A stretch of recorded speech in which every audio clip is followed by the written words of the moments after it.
There is nothing from human experience that can let us believe that something came from nothing. Look at everything around you. Where did it all come from? Imagine if we're traveling through the natural surroundings of the beautiful desert and we stumble across this mobile phone just lying there on the sand, and you ask yourself where it came from. Someone tells you, take a look at the basic components of this mobile phone. You've got the outer plastic and you've got the silicon chips inside. Someone tells you plastic is produced from oil and the silicon is produced from sand. And it's then explained to you that over the course of millions of years, the oil beneath the deserts caused to rise and merge with the sand, and through the heat of the sun and the heavy desert winds and strikes of lightning, these extraordinary events caused the creation of the mobile phone to occur. Just like that. Ridiculous, right? And it's ridiculous because everything about this mobile phone points to a design.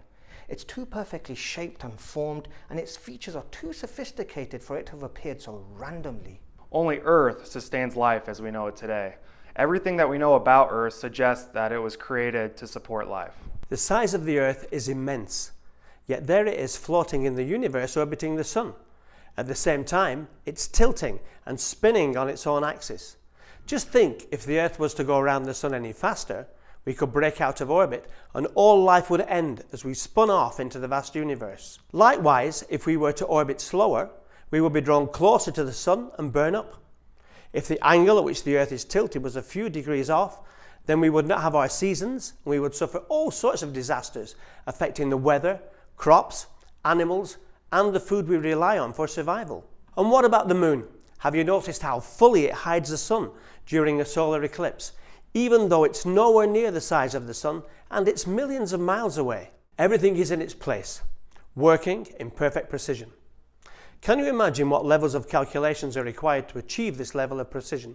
Just like we're not prepared to accept a mobile phone appearing in the desert through random events, there's no way the whole universe, the galaxies, the stars, its complex systems ordered with such precision occurred through events of randomness or from nothing. And the same can be said about the existence of human beings. And this brings me to something that God says in his final revelation, where he says, "Were they created by nothing? Or were they themselves the creators? Or were they the creators of the heavens and the earth? Nay, but they are sure of nothing." The existence of God is the most plausible explanation and a very rational conclusion from all other ideas. If you force yourself to sit back and think about how we got here and all the things that fit together just perfectly on our planet, it's just very incredible. Just our atmosphere alone, the reason we can breathe is because the nitrogen and the carbon dioxide and the oxygen just fit together perfectly. All the things from all the different landscapes, from the mountains to the jungles, to the deserts, to the oceans, all the different kinds of animals and different kinds of fish. You just have to come to one conclusion, and the conclusion for me, and obviously many other people, is that there's one supreme being or supreme intelligence that created everything. And once you come to this conclusion, you have to believe that he controls everything. And for me, it's just very, very soothing and comforting knowing this. It's perfectly rational and reasonable to link what we see in the design and the reality of order with intelligence, power, and will. It proves the existence of an intelligent and creative being, and that can only be what we understand to be God. And who is God? Well, we know about God through what God himself has revealed in his final revelation, the Quran. In it, God states, "Say, he is Allah, the One.